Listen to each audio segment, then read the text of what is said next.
What's up? It's your boys Jordan and Abraham. He's a professional runner, so he's your fast friend. And I'm an MD PhD student, so I'm your smart friend. But as always, we are your friends who read One Piece.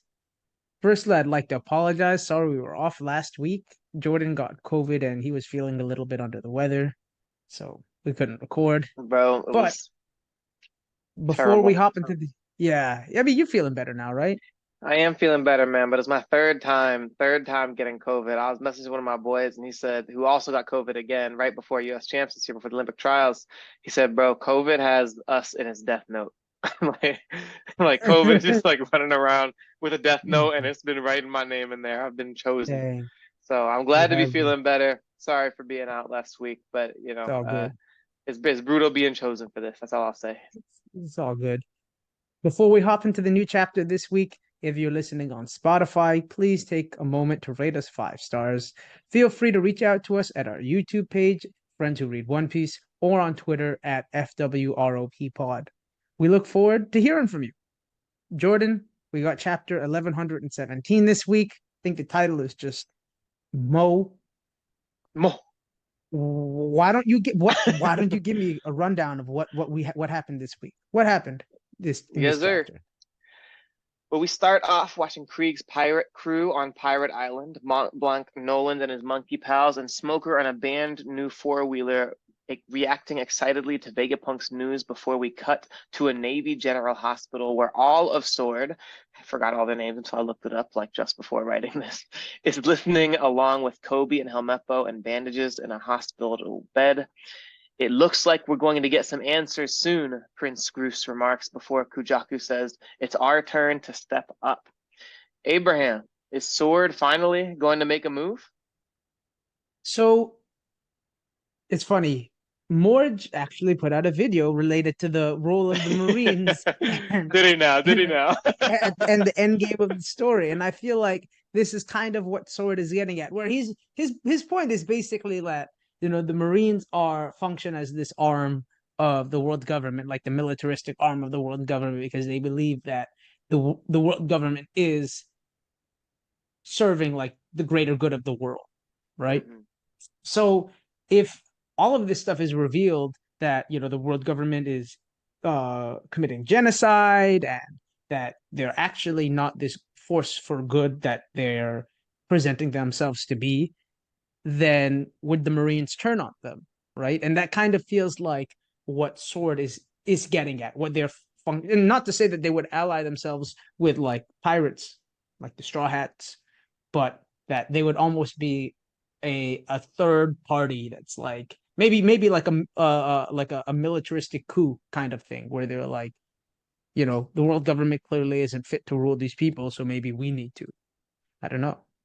I think that's pretty interesting. It reminds me when we were listening to, I think was it Chin Guy? It was one of the vice admirals who was reacting as we were hearing Vegapunk's message saying, wait a second, like that's us. Like, wait a second. And so I think you can begin to say, hey, maybe we're seeing some hints of there being some people who are starting to begin questioning exactly what the role of the world government is, whether they're actually the good guys. Even someone like Aokiji, who we don't know is an official member of Sword, Yep.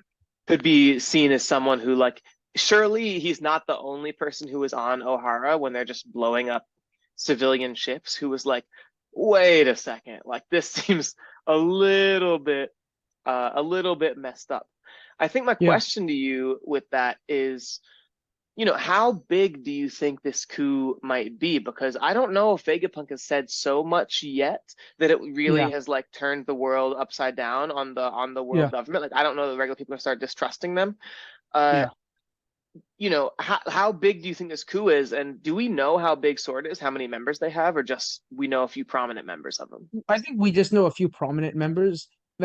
I think the interesting thing I remember someone bringing up once is that Akainu might be a member of Sword because I think he had like a tattoo of in Wano we see him with like a tattoo of a sword or something like that on his arm or something. I can't Interesting. remember.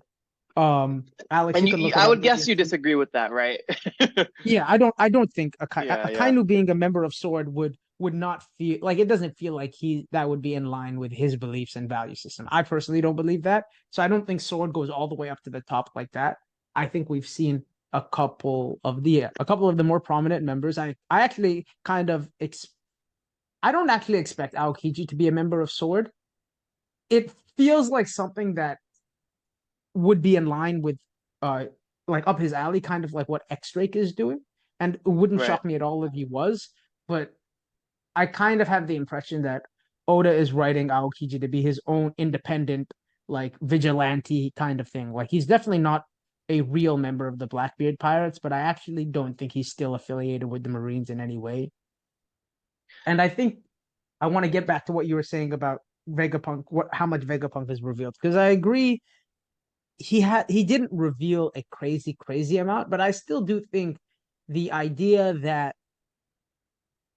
the world will be flooded and it will be caused by the world government is enough to create concern that maybe even the Marines as a whole, like outside of Sword, mobilize against the world government. Maybe not just Did immediately after the Egghead incident, but if water levels start to rise meter after meter after meter, and these islands are disappearing, almost to confirm what Vegapunk predicted, then maybe at that point the Marines do revolt against the world government.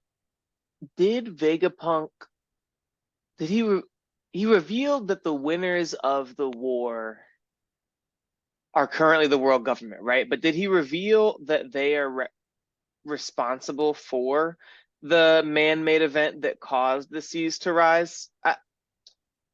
Yeah, I mean, I can't remember exactly what his phrasing was throughout his speech, but and maybe this is I guess us he said that the reading. catastrophic event way back then with that war Yeah, with Joy Boy is what caused the seas to rise. But I guess it's still I think it would still require some amount of dot connecting from the average person in the One Piece world to be able to figure yeah, out to be able to get to like I'm mad at the world government for the average person anyway. yeah, because they don't know what us, the readers, know. That's fair. Right, exactly. Yeah.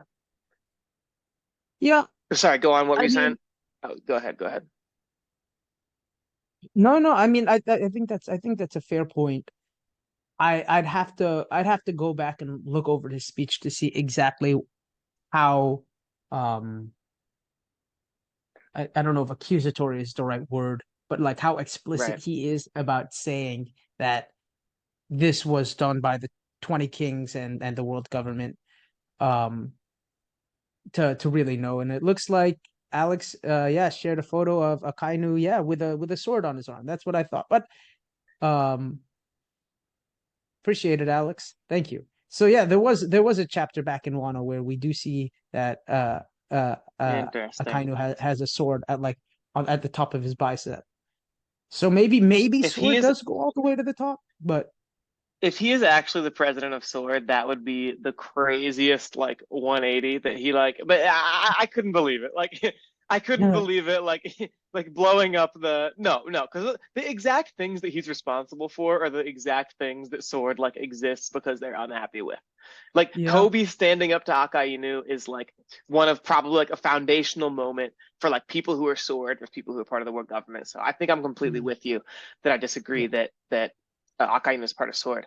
What I'll say that yeah. I also think is interesting from what you said earlier, just the one thing that it brought up for me, I also agree with you that it doesn't seem to me like Aokiji is part of Sword. It seems at the very least like Sword members are people who are deciding to try and reform the system from within.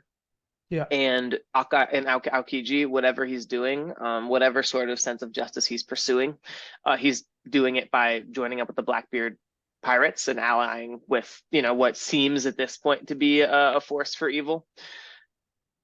I think that now, to be fair, it makes me wonder kind of what Aokiji knows, like if he knows anything beyond the world, right? Because again, one of the things that I sort of think might happen is some sort of complexity between Luffy and Blackbeard and the decision that might end up having to be made at Laugh Tale, and that Blackbeard might be trying to make a decision that's completely different from Luffy's, but also very understandable in its own way. And so that kind of makes me wonder if that also makes me kind of wonder about if Aokiji kind of understands something about the choice that he's going to have to make. But I do really think Mm, that thematically, I find the idea really compelling. Just when you talk about Aokiji, I find the theme really compelling of people following their own justice in different ways and figuring out their own way to find justice.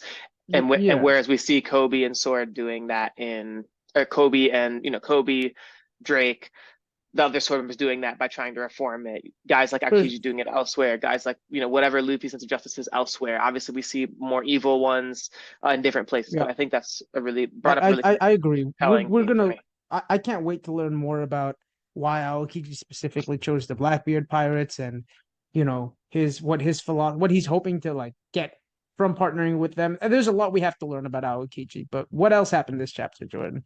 Yeah, man. So we jump back to the crew. Nami notices the barrier around Egghead is lifting as Brook loads cola, so the crew is prepared for blastoff.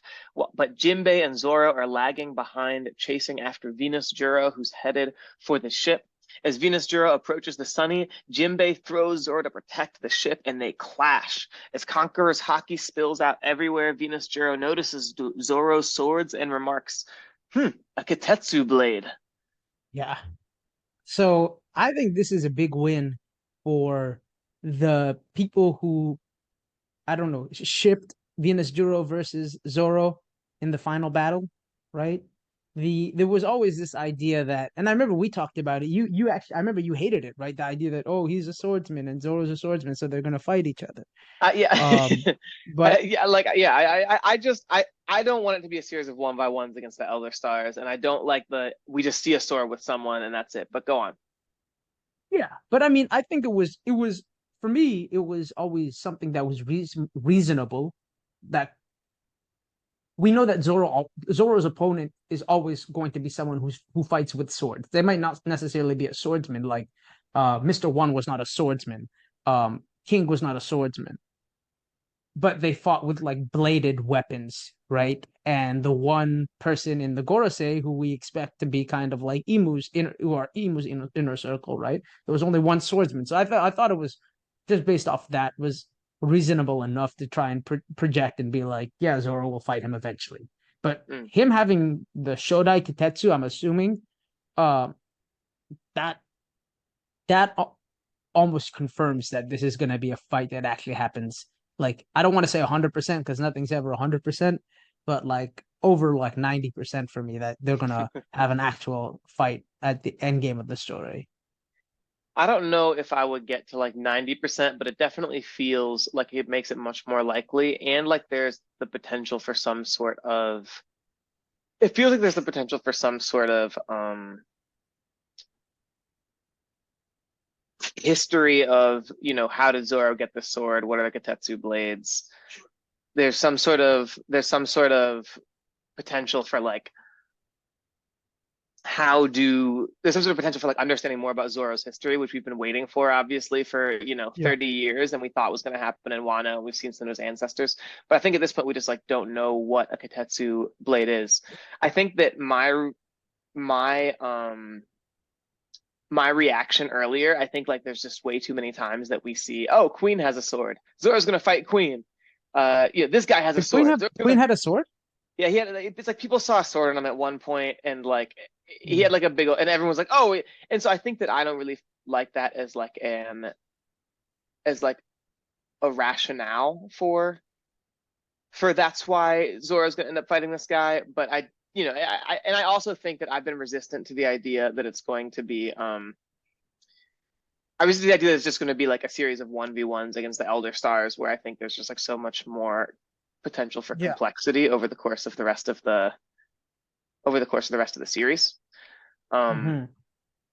but like it definitely does seem to be leaning that way. And if we're going to end up getting some more history, I just wonder where Mihawk would show up and all that. Yeah, so that's been I mean, we could talk about Mihawk, but that I'm I've always had a little bit of a hard time figuring out where to place um Cross Guild in the whole story, right? Because we do like Zoro has to fight Mihawk. He has to, right? Like a Right? hundred Yeah, percent. he We has to. we like there's no Yeah. way the story ends without Zoro defeating Mihawk.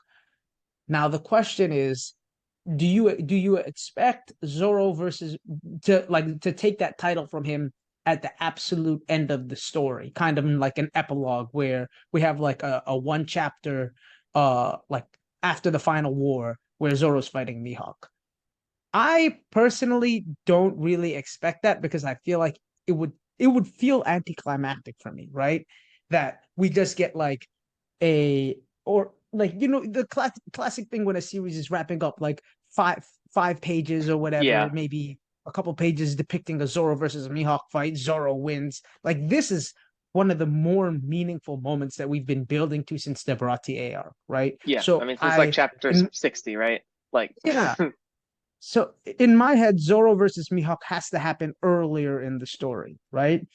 So the way I've always I shouldn't the way I've always thought about it, but the way I've kind of reasoned the timeline in my head is as such that Crossguild will show up because we know they're going after the One Piece now. That right, they'll right, show up either on right before Laugh Tale or at Laugh Tale, in order to try and you know find the One Piece. And it's at that point,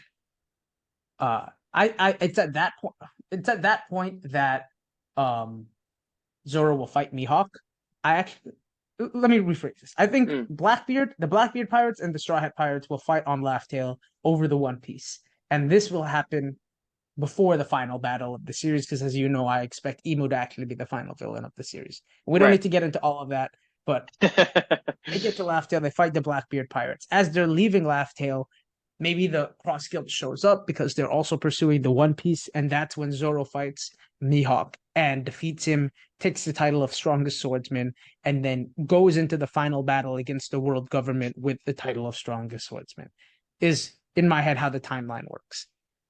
If you have a So different timeline, what do you think the timeline would be? it's hard for me to imagine that we're gonna get Straw Hats versus the Blackbeard Pirates, and then have like two more fights, right? Like, and then we fight Yeah. Mihawk, and then we fight.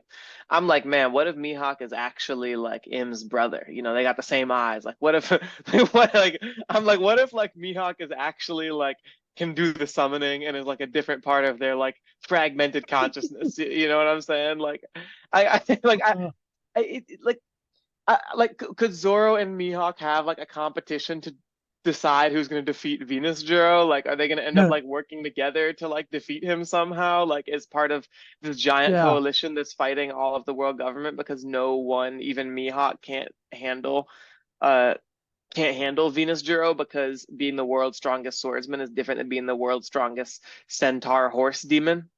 Yeah. I don't know. I don't I know. don't know. But I Yeah. think definitely it creates some kind of interesting possibilities to have a character like Yeah. that who's going to exist towards the end of the series. For sure. And one last thing I want to say about that is another reason why I think Zoro has to fight has to have his Blackbeard pirate fight first before the Mihawk fight is that if he fights someone like Shiryu in the Blackbeard Pirates having already defeated Mihawk, Right, right. I feel like there's no tension there, right? Yeah, Because no, you can't be the world's strongest swordsman and then just fight yeah, like some other swordsman who wasn't even the previous world's it, strongest it, swordsman. exactly. So Yeah. that's another reason why I expect the Blackbeard Pirates fight to happen before the Mihawk fight. But Uh, yeah. What else did we have going on this chapter? So we get to the final section of the chapter where the giants prepare their ship for launch as they endure an assault from Vice Admiral Bluegrass and a heavy rock and roll blaster from Vice Admiral Dahl. And as Luffy, Dory, and Bragi reach the shoreline and prepare to board the ship, the five elders surround the Iron Giant and notice that it's the one who attacked Marijoa. Abraham, they look a little bit traumatized over there. What do you make of this? Yeah, so this is, I guess, further confirmation that the Gorosei have just been around for a long time, right? Like they've clearly been around for at least 200 years. I think all of us have speculated that they've been around since the Void Century. So Right. I wasn't when I first read this before you pointed this line out, I didn't think all that much of it, to be honest, because I was like, yeah, of course they recognized the robot. They were around 200 years ago, right? But Oda's never actually confirmed that for a fact. Right, right. And so this is confirmation that they were at least around 200 years ago, which I guess you could say is a medium sized reveal, right? Um, them looking traumatized. I feel like that was more a reflection of what Vegapunk was saying. Like they pulled up on the Iron Giant and they were like, we need to stop this broadcast right now because Vegapunk is about to reveal some real shit. That's what I thought the looks on their faces were more in reference to, rather than to what the Iron Giant might have did done 200 years ago. That's interesting because I definitely saw it as being at the very least, representative that it's something kind of significant. The way he stops, like, wait a second, is that, you have a whole panel of his eyes looking very of a, is that Jupiter? No, Jupiter's the worm guy. Yes. Whichever one, bird guy is, right? Mars. That's Mars. That's Mars. Okay, yeah, because Mercury is the boar. Yeah. So you Yeah. have Mars like with a close up of his eye. You have Mercury Mm. saying there can be no doubt of that. And I actually went in the raws just because I happened to have the raws up to look at the end of this chapter. Uh, there's a certain thing in Japanese where you see little dots after each word that's like saying this is important. Like I am saying this with emphatically. And when he says like there's no mistake, there's no doubt of that, I think for a group of characters who refer to everyone as insects, like basically, oh, this is something we don't care about, this is something that we don't care about, all these people, how can I tell if I could kill Kaku or kill Kaku or not, or spare him? Because who know, there's no way to know which insects I trample on. I think there's the level of realization and recognition that they have for the power that this robot has, or at the very least, the impression that it left on them is pretty significant. And it really makes me wonder what the cause of that attack was, and exactly how much havoc it was able to wreak in Marijoa for them to really have that level of memory. How did it leave, what did it do to leave such a strong impression on these guys who look at everything else as nothings? Yeah, yeah, that's fair. I guess I didn't read it like that. It's hard to speculate because we don't know anything about what happened back then, right? We know it showed up, it wreaked havoc, and then went away for whatever reason, right? Um, I'll say that I think these I kind ongoing of these yeah, ongoing like friends of Joy Boy, like such as the yeah. Iron Giant, such as Zunisha, I think these sort of ongoing friends who are still around in the world clearly have a certain level of power, and at the very least, a certain level of ability to accomplish something special in the world. So here's the thing. Zunisha, for example, we saw while she had strength on her own, obviously, like she absolutely destroyed Jack and his crew once she got the order to attack. She was very, very vulnerable in that, she couldn't do anything without an order, and that if Jack had kept on blasting, like the whole island would have sunk, right? Like Right. I didn't get the impression from Zoe that Zunisha was anything all that all that all that powerful. Maybe that's the wrong impression because obviously she did one shot Jack and his whole crew. Like, that shit was a flex, And right? remember, she was also about to take out an entire like marine fleet if Momonosuke had commanded her. Uh I guess I didn't. Like That's Zunisha, a remember great. Zunisha couldn't do anything because without the command, but like once you get Yeah, commanded to do something, right? And it yeah, seemed like this Iron Giant got some commands. yeah. That's fair. But the Iron Giant's also getting bodied right now by just. It was just Warcury that attacked it, right? It wasn't even like all four that They all jumped. showed up in front of it. They Yeah, all, yeah. but But but the only one we the saw definitely attacking it was Mercury. yeah. So I But don't know. I don't. And it's been 200 years. Maybe this thing is like old and not as strong as it was in its prime, kind of thing. Though that feels kind right, of weird for a robot because it's a robot, like not an organic being. right. The robot was that. I'll give you this: the robot and what it could accomplish in terms of strength feat wise was definitely hyped up a lot more than what we saw in this chapter. To the point Right. where it was like, oh, the transmission is coming from the giant robot, and I even thought that this robot might put up a fight against And who's to say? Who's to say? Maybe next chapter some shit changes. But In this from the moment, it is conclusion of this definitely chapter, getting bodied. I'll say that. yeah. So That's what it looks like at this moment. I think we'll yeah, go on to see we'll go on to see a little bit more, and we'll maybe talk a little more about that later. But finally, as we get towards the end of this chapter, Vegapunk's message concludes with the message that is the title of the chapter. He says, "Those of you who carry the letter D in your name," as we see reactions from Dragon, Sabo, Kobe, and Blackbeard, "among you there is Mo." And the broadcast cuts out as the Iron Giant is attacked by the elders. Abraham, what do you think? yeah. So the scans that I read, they they said the mo could be translated as either the first part of another word, like more or whatever, most like of another word, or that it could be translated to mean also. I obviously can't read Japanese unlike some other people, so I'm dependent on people who can read Japanese to uh explain the possibilities. That's that Alex, do you know anyone who can read Japanese? man, I swear to God. I do have this one friend who claims he's pretty good at it. Man, I swear to God. You waited till I was just about to start speaking and thanking you for being so kind as to have acknowledged this. And as I was had just been ready to get out of my seat, you hit me with that. So well done. That was very rude. Yes, I would love to tell you what I see in this as someone who does read Japanese pretty well. Uh, so the part that's sort of like whatever it's translated as, right? Like with among you there is a what he says is omae-san tachi no naka ni mo. And so like the mo can mean also, and it can also like mean more. I think if we're trying to like predict what it is as some kind of like the beginning of a Japanese word or the beginning of a name, that seems like it would be almost impossible to do. It also seems a lot less likely coming after, like what's a little weird is that there's like it's like after ni there's like an ellipsis, right? And then mo there's an ellipsis, which I think I'm just kind of reading as things cutting out.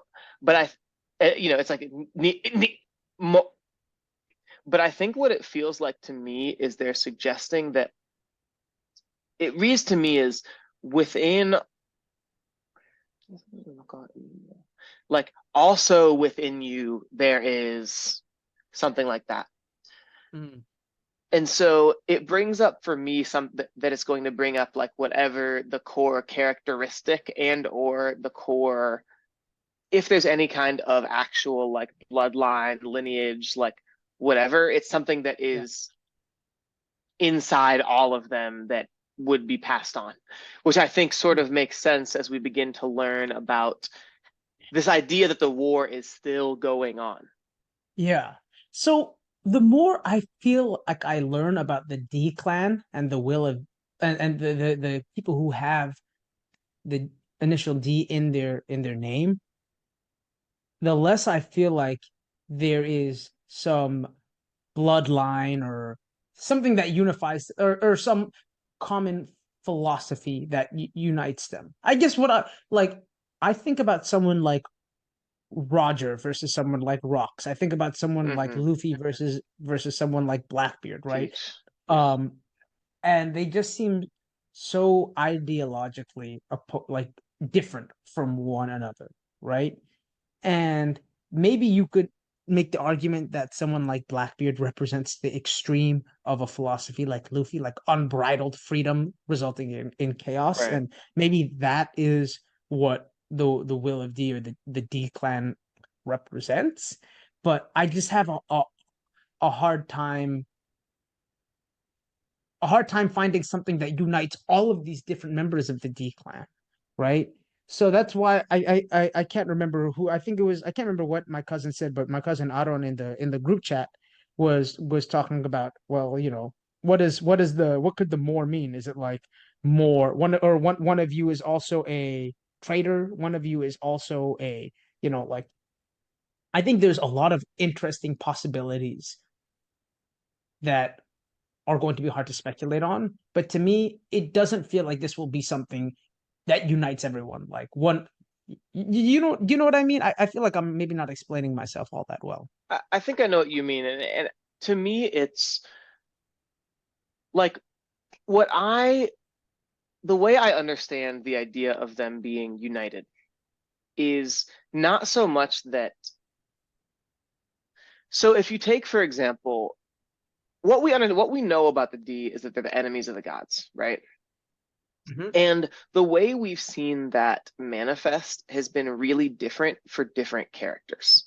So just like the ones you just said, right? Luffy and Teach, Roger and Rocks. So whether like yes, there might be something about freedom or whatever, but as I think to me it starts to begin feeling like if we think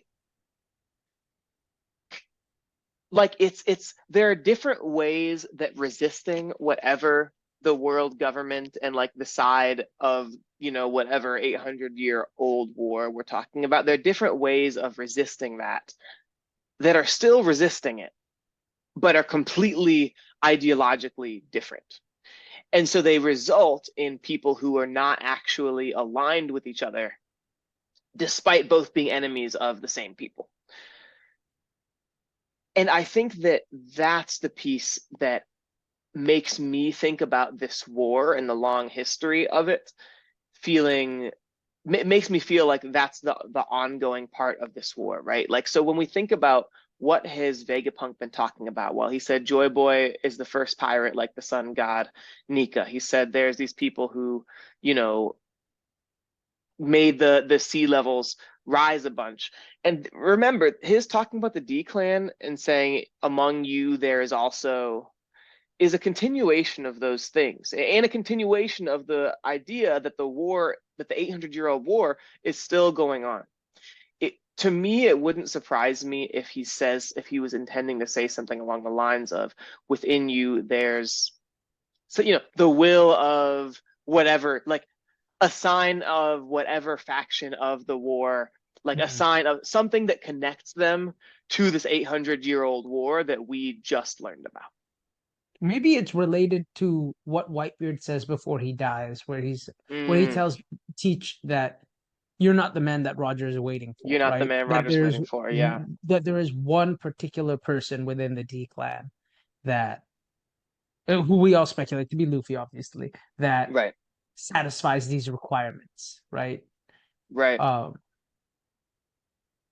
That's I don't know. interesting for me. And what could when we learned about the war too, that made me think as well about Whitebeard's last words and like what last words to Teach and exactly what that might potentially mean for the exactly what that might potentially mean for the end game. What it means Yeah, to be the man Roger's waiting for. So really a lot of interesting stuff this chapter, I'd say. And like for pretty sure, for a sure. lot to a lot to pick apart and unpack. But is it time for some Yeah. awards, Abraham, now that the chapter's over? Oh, it's definitely time for some awards. You want me to go first? I would love for you to go first. So it's time for Okay. awards show where we give awards to noteworthy moments you might have missed. What do you got? My award is the Shohei Otani Award. Shohei Wait, is. didn't I give that already? I swear I gave a Did you? Shohei award one time. I gave Did it when you? Luffy. I gave it when he used the bat. But go on. I want to hear what you got. Oh, okay. Well, I'm actually glad you say that because, you know, what's one thing that Shohei was really, really famous for, why he was such a great baseball player. It's not just because he was such a great hitter. It was because he could both hit and pitch, right? He was one of the few pitchers in the Right, right, league that right, was right, actually an unbelievable hitter. right. And so Jinbei is actually getting my Shohei Otani award for the way he just launched Zoro. Perfect accuracy right at Venus Juro. And I feel like it's appropriate. We had a Shohei Otani award of Luffy swinging a bat, and now we have a pitching one, right? It's both sides of this guy. I kind of like that. And Shohei's been a pretty regular feature in the culture Yeah, part of our show. So I gotta yeah. say, I like that award. I'm glad we're giving Shohei more recognition and appreciation. There you go. I'm sure he really cares that we're doing this after hearing about everything that happened with his translator. He was really sad. He's been in a slump Shohei, lately. if you want to come on the show, Jordan can act as your translator. I'm sure he won't steal any money from you. I don't know. He might. I don't know actually know him I would that well. never. I've never trusted him with any money, but you're welcome to come on the show whenever you want, Shohei. Yeah, man. So my What's award this week yeah. is the we forgot it. I really forgot you existed award, and that goes to Don Krieg and his pirates. Because Mm.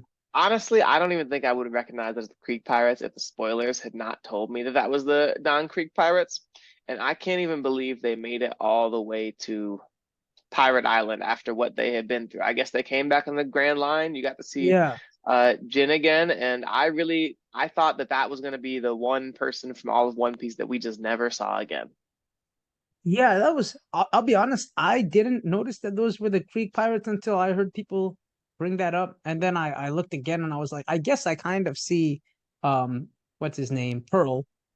But I don't know if I still have a hard time making out. I was like, okay, I guess that kind of looks like Jin. I didn't recognize them at all until it was pointed out to me. Well, Jin grew his hair out, man. Jin grew his hair out, Hmm. and Krieg, Yeah. Krieg also grew his hair out, I guess. And Pearl, it Yeah. still has the same ridiculous outfit, so I guess Yeah, that's the Pearl one that was we the can one that was recognize. easy enough to recognize, but Otherwise, we'd be lost. yeah. So, what do you think, Abraham? What do we got going into 11? We have no break next week, so we're going to 11, 18, is it? Yeah. What do you think's going to Yeah, happen? yeah, yeah. I think this arc is gonna wrap up a lot like Ennis Lobby wrapped up, where because there's two ways to go down. Right? In Whole Cake Island, we started to flee the island, and then there was this whole saga of trying to actually get off the island. Don't expect Mhm. something like that to happen. Right. I think it's gonna be more like Ennis Lobby in that uh they're gonna sail off. The robot is gonna be quote unquote killed. We're probably gonna get some narrator speech bubbles summarizing the maybe not summarizing the events of Egghead Island, but like the whole and on this day, blah blah blah blah blah blah blah kind of Right, stuff right, about right. the Egghead Island incident. And I think there's a good chance we see Elbaf. Like we start to approach Elbaf to be like, we're starting in Elbaf as early as next chapter. Wow, that'd be very fast to get to Elbaf. Yeah, I mean, I don't think Oda has not spent the time to actually draw out those scenes where people are just adventuring or traveling from island to island nowadays. Like he used Yeah, to in the past, I feel like just spend time, with the crew on the boat going from island to island. Nowadays, it's just kind of like that time is just cut out. So I don't really expect us to get anything there. that's fair. I think I honestly would love if we actually got a little bit of that. I think we might have maybe a few more chapters in Egghead, but you're right that it's definitely wrapping up. And I'll tell you, I will going back and reading through some of my old volumes. I love some of those, just like scenes of everyone on the ship and Nami getting mad at everyone, and Chopper and Usopp like screwing around with Luffy. So I certainly hope we get some of those. But yeah, I think you're right that we're not too far away, whether it's one chapter or not. Seeing Elbaf next week would be a little bit fast for me. Um, Yeah. Yeah. but All right. I would say my prediction. I think the robot's got to give us a little more than this, man. The robot has got to give us a little more than this. Maybe. I think we already have enough info to understand what the Egghead Island incident is. I don't think we need anything else for it to be this, the event that shakes the world in the way that they said it is. Although I wonder, it would be interesting if there was something else that happened. But I feel like this has been for this robot like running around rampaging, being this like first giant robot that we ever saw. I feel like it's been a poor showing. And so I want a little bit more. I think in this next chapter, the robot's going to have a little bit more life in it than we've seen previously. Yeah. I can't say I agree with that prediction. I think the robot is kind of done, but I wouldn't be mad at it. I wouldn't be mad if we Yeah, saw the yeah, yeah. robot get to throw some hands. Well, everyone loves a robot fight, man. Let's make it a mecha anime. Exactly. Yeah. All right. It's time for us to continue the new segment that we created last episode called the One Piece Draft. Over the next couple episodes, Jordan and I will each be drafting a group of 5 pirates with the goal of building a crew that can find the One Piece. Alex, can you give us a summary of the rules and maybe the crewmates that have been drafted to each team so far? Yeah, just in case you missed the first week, each week we're going to alternate between Abraham and Jordan on who picks first. Abraham got the first pick last week of Robin, and Jordan drafted Shanks. So Jordan's going to be up first this week. Each pick must consist of a pirate and a canon crew that they were part of. You are not allowed to select any pirates who have been to Laugh Tale, and once a crew has been named, it is off limits for the rest of the draft, which means no more Straw Hats and no more red hair pirates. Jordan, what are you thinking for your second crew member? I've been thinking about this for a little while. I've been very difficult to decide who it's going to be. Now, it seems very clear from the beginning of this that Abraham and I are going to have different philosophies with this.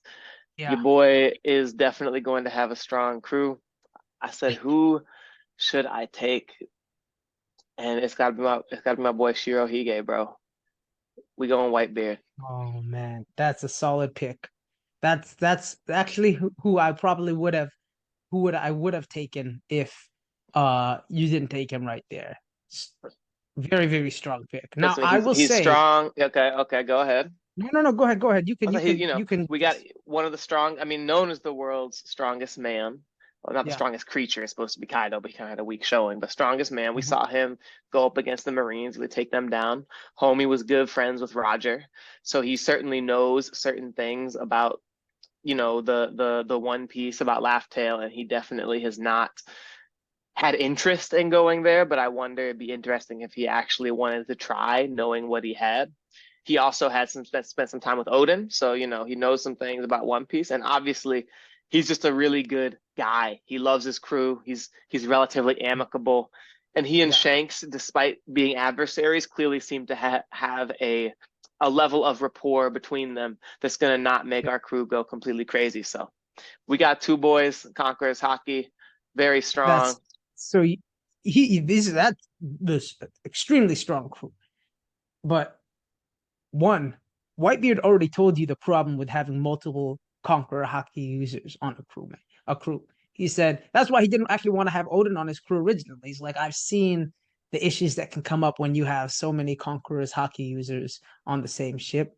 I'm I not mean, I, saying that I that need that I'm not quote. I saying need that quote, but I'm curious. Yeah. he does. Uh, When Alex, you can pull it up for us while I'm making my pick. But it's right as Odin is trying to join his crew, that he does say that. I will say Shanks is probably the ideal Conqueror's Hockey user because he's not going to try and uh rock the boat or fight Whitebeard. I don't think he would. I don't know if he necessarily would submit to being his subordinate, but you've got a strong ass crew. You just don't have much. You're just not going to get off Dawn Island. This is the problem. man, get out of here, man. We get enough on island, bro. Get out of here, bro. That's That's the ridiculous. problem. We're at least getting further than that. But I need to know who you're taking next, because all Yeah, I'm saying is we can just yeah, take you captive right now. Like, you're not getting yeah, anywhere yeah. near Laughter if we run up and it's me and Here's Shanks my and next Whitebeard versus Robin. yeah. My next pick is going to be someone with a lot of strength because you're right. One of the requirements that you need to be able to find the One Piece is strength. You can't. It doesn't matter how skilled. If you have the best navigators, if you have all of you're not going to get there if you don't have strength. So the person that I'm actually going to take is Dracul Mihawk. That was like the two people I was between, was Mihawk and Whitebeard. Yeah, And I didn't want you to take White Mihawk. So I thought yeah. about taking him, but then I feel like you might have taken Whitebeard if I didn't take Mihawk. So If you, that's exactly. So I told you, I had two picks in my head. I knew I was taking one of those two guys, right? right, Um, right. I actually the other reason why I like Mihawk is that we know he's been able to navigate through the I grand. knew you were gonna say that. This is like that is Yes. almost why I know that's almost Yeah. why I took him because I was like Abraham's gonna be all annoying about like oh your crew isn't functional, your crew just has a bunch of strong guys, and I was gonna be like no, but Mihawk has been rolling it, man. Yeah. You should have taken Mihawk. Yeah, because he literally just goes solo through the Grand Line and has been fine for decades. I Right, So want to call you right. out. I want to call you out real quick, Abraham. He has been okay, flying solo for quite a while, and in the yeah, rules of this draft, you need to yeah. pick a crew that Mihawk But is he's a a part part of of. Cross Guild. So He's you're part of picking Cross Yeah, Cross so Guild. Guild. I That can't makes even be yeah, I can't even be mad because I would have these are all the things I would have said. Like I would have thought Yeah. these are all the things I would have said if Abraham was getting on me for choosing Mihawk because I thought it was a good pick. Yeah, it's a great pick. Yeah, Yeah, yeah. But it's also tough too because it's like I can't like the thing about Mihawk is he doesn't take anyone else off the board, whereas yeah, Whitebeard takes for a sure. lot of guys off the No, board. Marco is. I mean, outside of Whitebeard, I would have loved to have someone like Marco on my crew. I need a doctor. I need a strong fighter. Like Marco would be amazing. But Whitebeard's a strong pick. Alex, did you manage to find that quote by Whitebeard or no about No, too many conquerors users or I was looking for it. I did see someone mentioning Kaido saying something similar. okay. Interesting. We can find it for next week or something like That that. But sounds I good. remember Whitebeard saying that. Man, Kaido just not a dude who can get along. But honestly, he and Big Mom got along for a second at the end. So I mean, maybe I should have started with Kaido and Big Mom here. You know what I'm saying? Oh man. Well, Yeah. we got All right. three more weeks, three more Got characters to three more. draft. I kind of Yeah. wish that Mihawk would have somehow slipped through two more, but No. it probably wasn't gonna happen. Mihawk was never making it back to you. Yeah, yeah, at least it makes me feel better about choosing one or the other. So Yeah. yeah, I think it's time to move on to the culture. Alex, Yeah, tell us yeah, what we yeah. got. Yeah, well, we got a lot of conversations around basketball this week. Uh, the Mavs and the Celtics are in the finals. Mavs are getting their butts handed to them a little bit. I think Yep. right now they're 3-0. They won last night. So actually they Oh, blew the amazing. Celtics out last night by like 40. So it's now 3-1. I'm so glad they got a game. We got Wait, one what? friend who's really I into thought the them. next game was tonight, bro. No, it was last night. I would have watched it. I just thought it was tonight. Yeah. No, no, it was last night. Oh, crud. I was busy being in New York, man, being tired. Yeah. But sorry, keep on going, Alex. No, I wanted to hand it off to you, Abraham. I mean, you've Yeah. got a couple of funny stories about the Yeah, yeah, yeah. Make-A-Wish kid and Yeah. now who's the GOAT on the Celtics? Some heat being Mm. thrown back and forth. Yeah. So, do you know who the coach for the Mavericks is, Jordan? Jason Kidd. Jason Kidd. Jason Kidd. Jason Kidd has to be the most. Is duplicitous the right word? This man is just. There's always a motive behind everything he says and does, right? Right, Um, right.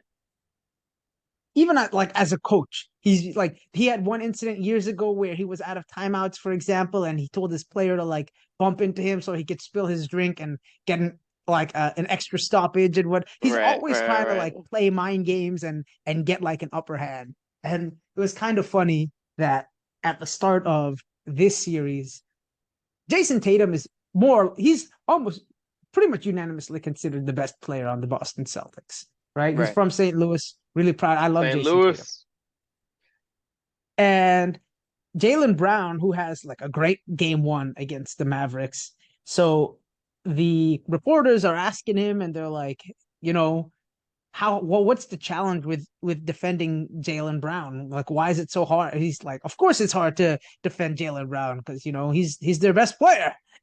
And everyone is just like, now people are like bringing it up to Tatum and stuff. And they asked him after like game three, they're like, you know, we know you were trying to like play games and get in their head about having them have internal discourse about, oh, I'm better than you, you're better than me, kind of. He's like, no, I believe it. Jaylen Brown's their best player, and he like just keeps on doubling down on this. I thought it was hilarious. track is more of an individual sport for you, I guess, than a team sport like this. But I even remember asking you when you came to St. Louis to race, I was like, so who should I bet on to finish first between you and your buddies? And Yeah, you like yeah, yeah. confidently told me that it would be you, and then you came in last amongst the three of them. Probably. This is how he wants to do. This is how he wants to do. Listen, So I want to say that really quick. The smart yeah, money in that race was on me. I had yeah, just beaten Liam like 2 weeks before, leading from yeah, the very beginning the whole time. yeah, Julius is his mile PR. Whatever I ran in that time is like faster than his PR. yeah. It was not a matter of ego. It was a matter of if I was sitting next to someone who like if it was like freaking Sam Prakel or something, and you say, who are you going to bet on in a mile? Like I called my coach before that race another year, and it was the year I ran against Amos, my high school teammate, who's an Yeah, Olympian for Germany. And his actual event is the 1500, right? So in a 5K, I think we would have had a pretty good race. But in 15 in the mile, the odds were very heavily against. I said, Ray, what are the odds I can beat Amos? He said, is he going to fall? yeah. So So I like guess to me, it's not a matter of like for me personally, yeah, and I think this is why that in whatever sport I happen to be good at, I would have been successful. Is it's not a matter of like ego and just saying, "Oh, I just believe I'm the best," and that's how you're gonna do it, right? It's like yeah. But understanding like whatever your role is and being able to whether yeah, that's be a role player, be happy for your teammates, be able to be successful yeah, together. I think that's an important thing, and you can still be a really good athlete and maximize while having the sure. attitude. I guess my question is when you get to a certain level, like you're comparing yourself to someone who like qualified for the Olympics, right? But these are two people who are Hold on, I beat a lot of probably guys like, who qualify for the Olympics, right? Like yeah, yeah, yeah. No, no, I no, beat the but Olympic silver medalist once in a cross country race, in the yeah, 1500. yeah. So hey, Well, let's be clear, I got you. I was giving you a hard but time, but hey, it I'm was, just it saying, was, it let's be was. clear, when you're saying, oh, this is someone who hey, hold on, let's be clear for a second now. Like I beat some guys, all right. Yeah, I got you. I got you. But like, I feel like when you get to the level of athlete that someone like Jaylen Brown is, where he was probably always the best player on his high school team, probably the best player on Right. his college, like where he can justly feel like, hey, I won Eastern Conference Finals MVP. I'm the favorite to win Finals MVP right now. Why can't I be the best player on the team? And I just wonder how good athletes at that level, how hard it is to set your ego aside and be like, no, my teammate's better. Even if you're just saying it for like press speak or whatever. Like it's one thing for you to be like beside Noah Lyles and be like, yeah, obviously Noah is better than me. Obviously, he's the best, sprinter in the world or Right, whatever, right, right, right. Yeah, of right? course. Yeah. But if you were Can like, I tell you a story about that let's real quick? Hold on. okay, So yeah, me, basically, like, I was one of these first guys who came out talking about anime in a post-race interview, right? And like since yeah, then, obviously Noah's done it. A lot of other Isaiah Jewett, a lot of other athletes have come out talking about anime. I was like the first, like, came out saying like black guys love anime, like my hair's up like Shikamaru, like, and so there was at one point where there's some high school kid who wanted an interview with Noah Lyles and they got him on it and they just had me as like a second personality, right? And like oh, I know Noah because my agent was his agent. I was like one of the lesser guys, right? Like I wouldn't yeah, but so me and Noah went on this podcast with Sidious Mag. It's out there somewhere, and like this high school kid, and I guess the girl doing the interview, she, she's like, yeah, you're there with like, two of your favorite. I'm like, two, like this new kid doesn't know who I am, and she goes on, and like she like turns, she's like, oh, do you want advice from? And she has to ask from Noah, and she go, and I was like, oh, you like, I was actually surprised. She was trying to like include me, and I was like, listen, like I know why I'm here. Like I am not Noah Lyles. I'm here because I'm a dude who talked about anime in a post race interview once, and I'm a good interview. So I'm really happy to be here. I have I have a perfectly understandable. I have a perfect understanding of exactly how I relate to Noah Lyles. To your point, yeah, yeah. But I guess my point was if you were the number two sprinter in the world, you right? might you might not be as willing to concede that he's better than you, right? I guess that's my point where when someone like Jason Kidd says that about Jaylen Brown, I wonder how effective that actually is. Because I could see that um getting into someone's head, especially if you're like, everyone always talks about me like I'm the number two. I'm not as good as this guy, but like why can't I be better than this guy? Yeah, well, it's you can believe that, and you don't have to let it kill your team chemistry. And to be fair, Yeah. you see that all the time, right? Like it's like when band members had to go solo, and often it's like one is successful and the other one is like, oh man, maybe it Shaq was and actually the Kobe. other guy. Right? That's what Yeah, happened Shaq with and Shaq Kobe. and Yeah, Kobe. I know Shaq and Kobe actually were both very good. Uh, Yeah. but it's sort of like you just don't want to actually let that. Your success is going to be greater when you're together, and it's a question of if like at least one of them is able to put the ego aside enough to actually say that like, hey, I'm going to be better off just being a teammate. That's what you can do. I think it's possible to be part of a really good team and still continue to be an amazing athlete if that's the case. But it's just a Yeah. question of if that's gonna happen. Hopefully, it doesn't end up ruining what the Celtics have going. For sure. And they've been together for so long that I think they'll be fine. I want to transition to another basketball topic now. Wait, Right. before we jump Uh, to the oh, yeah. WNBA, you got to tell the anecdote about Oh, the. right, right. So thanks, Chad. I forgot about that. Also, there was a Make-A-Wish kid that went up to Jason Kidd. I guess maybe he's from Dallas or something like that, but the Make-A-Wish Foundation set these two up, and then he was like, "Yeah, what do you have? What do you want to do? Do you want to meet Luka Doncic? Do you want to meet Kyrie Irving? Um, what we can set that up." And this kid was like, "I'm a Celtics fan. I want you to lose." And he's like, just lose. He's like, I don't want to meet any of these players. I thought that was one of the cheekiest things that this kid could have said. It's definitely it's good seeing Jason Kidd get some of the mind games he's trying to play played on him. That's what I like Yeah. to see. That's what I like to see. All right.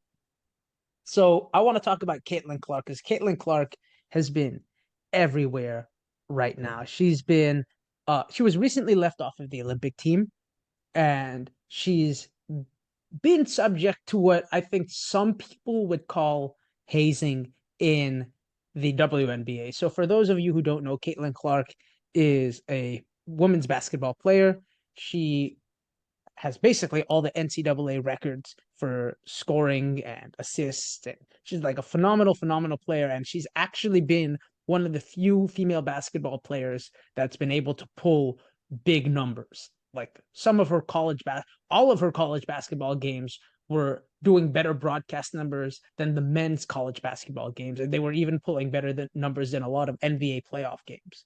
Like people want to tune in and watch Caitlin Clark hoop, and she recently entered the WNBA a couple of weeks ago, and yeah, a lot of people have taken issue with her for a couple things. One, she happens to be white in a sport that's dominated by black women, and to some degree she's also well, she's not. To some degree she is a heterosexual female in a league that has a large proportion of its athletes that are part of the LGBTQ community. A lot of, I think, mostly lesbian women in the W. So people have, I guess, people in the WNBA who have for years been telling uh men and other people who consume sports to invest into the WNBA, to put eyes on the WNBA, have now been taking a lot of issue with the attention that Caitlin Clark is bringing, given that this attention is only coming when a cis white woman has entered the league.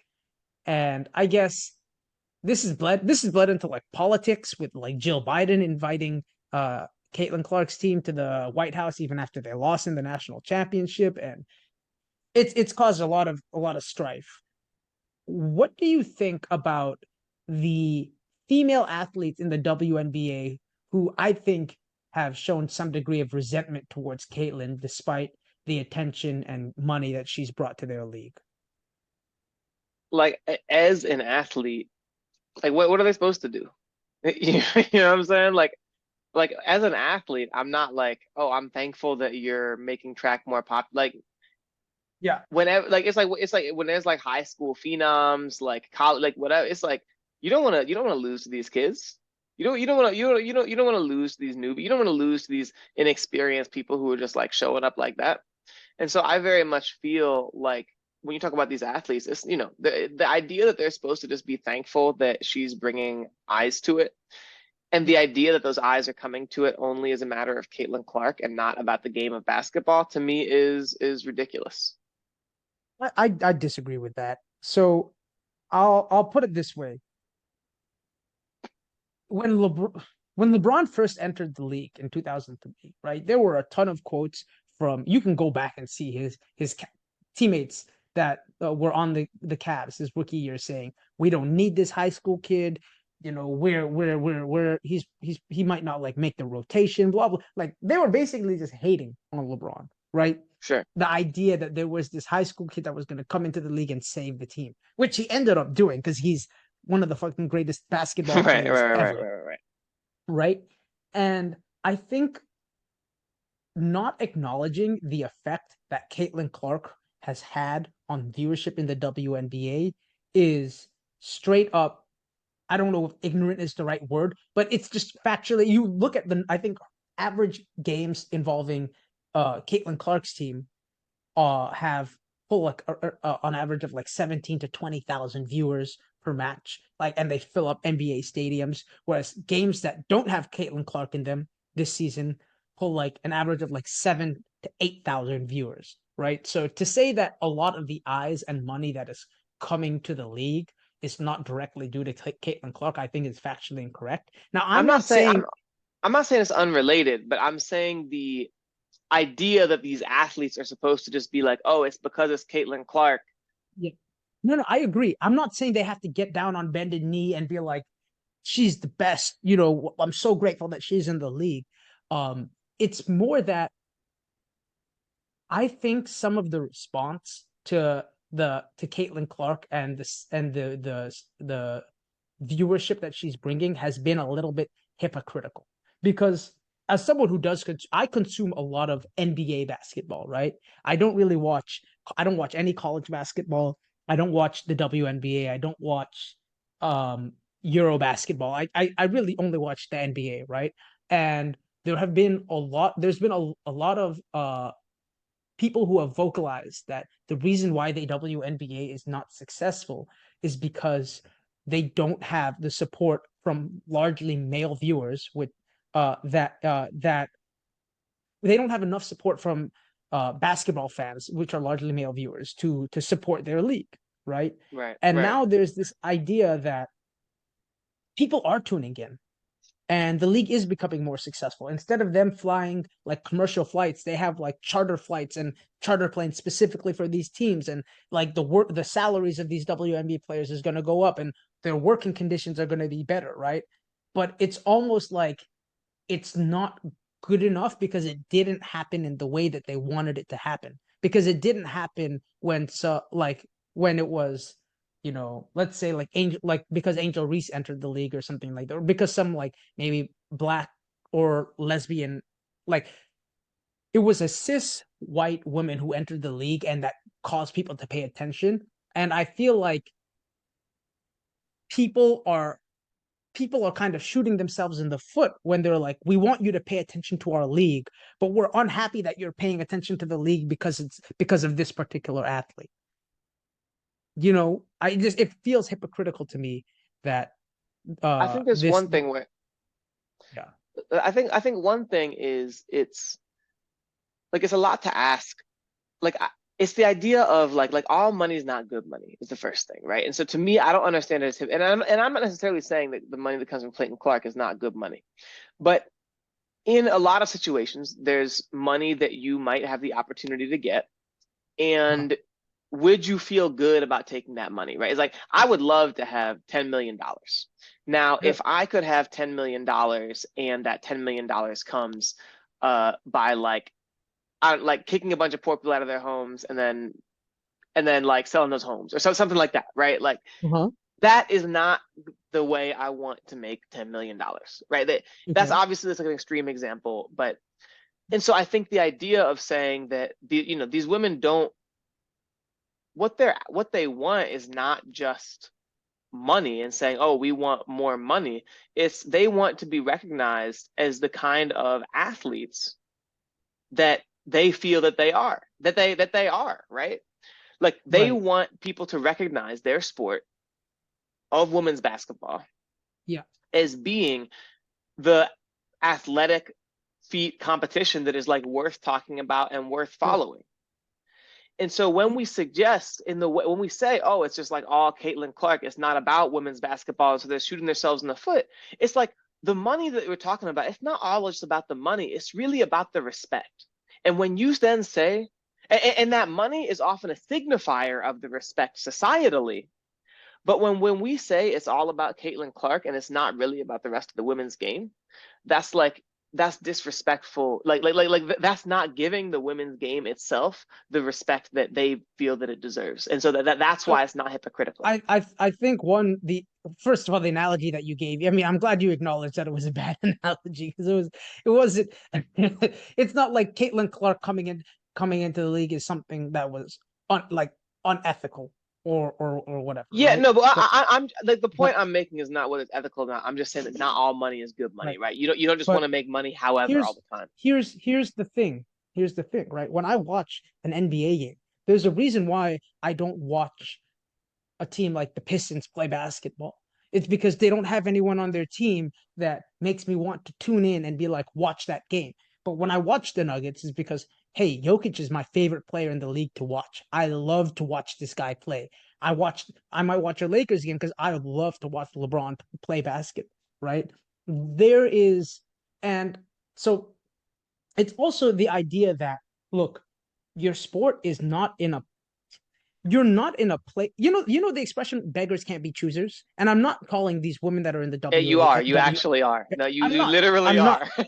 No, no, no. I'm not. It's No, an you analogy, but literally are. No, you. I'm. It's a saying. But You can't be like you. I'm not calling them beggars, but you know the expression "beggars can't be choosers." That's not no, how no. that works. It's what that expression represents. For example, like Jordan, if I'm an undergraduate student, right, and I want to gain some research experience, right, and there's a lab and there's a PI who's willing to take me on and give me that experience that I need. But I don't really like the project that I'd be working on. But I don't have any other options. Let's say, right? I'm not calling like I'm saying But that how about they slap you in the face and you don't have any other option? They like to slap you in the face. they're not slapping them in the face. The discourse around Caitlin Clark is not that the women's basketball game sucks. It's that these people are tuning in to watch these games. A large part of the people that were not previously tuning in are tuning in because Caitlin Clark is an exciting basketball player, and so they enjoy watching her play. It's not disrespectful to say that because these people enjoy, just like I tune into the NBA to watch my favorite basketball players play basketball. It's not disrespectful to say that these people are tuning in to watch a player that they find exciting play basketball. And the idea that you've been asking people to tune in and support your product, and they are, and it's like how the support is coming is not good enough. I think is hypocritical personally. To me, right, like when I say it's like it's like, oh, the person disrespects you, the person slaps you, and like whatever it is. It's the point I'm making is not that this is necessarily the equivalent of being slapped in the face all the time by your primary investigator, but that people have different things that they care about, right? And different things that are not just the specific thing that they're asking for that are beyond that. And so for them, maybe the way this attention is coming that does not necessarily seem to be about, oh, actually, women's basketball is really cool. It's just, oh, we're rooting for this white girl against all the rest of us. That might be the part where a lot of the women who are currently in the league feel like they're not getting the same kind of respect that they deserve, right? Like the kind of dialogue around Caitlin Clark making the Olympic team when she Yeah, may not be one of those best athletes who's actually there. And the idea that for they're sure. just someone who's going to go to the Olympics will just like sacrifice their spot because that's going to make more people watch. It's like the whole point is that people are supposed to be excited about watching women's basketball, not just watching Caitlin Clark. Yeah, but And I understand. how do people become interested in sports, right? There's when they have figures what in the sport. No, no, I no. watch I What, watch football to watch football just about. I watch football to I watch think football just football. about Can I every say week, right? foot football? I think is one major exception because the players on the field are so anonymized because they have their helmets on. You don't see their face. When I watch the Premier League, for example, again, you're watching to see certain players like having rooting interest because you understand who the different figures are in the game is always going to make a game more entertaining and pull eyes to that. Now, I'm not saying she should have made the Olympic team. That's I agree. If she's not good enough to make the team, that you shouldn't then add her onto the team just for that. But yeah, and we've been going on for a long time. But okay, go ahead. I want you. You can wrap it up. All right, that's all we got for time. I know I gotta get out in a rush. Thank you to Alex, your Yeah. friend who produces this show, for helping out behind the scenes. And come back next Sunday to hear what we've got to say about chapter 1118. In the meantime, we are your friends who read One Piece. Help us get more friends by liking our show on Spotify, sharing, giving 5 stars, and following us on YouTube at Friends Who Read One Piece to see Abraham's ugly mug on all the thumbnails. Also, we're up to like 30 followers on Twitter, so follow us at 35. FWROP Pod for hilarious One Piece content from our friend Joaquin and new episode notifications. Thanks for listening, and peace. Take it easy.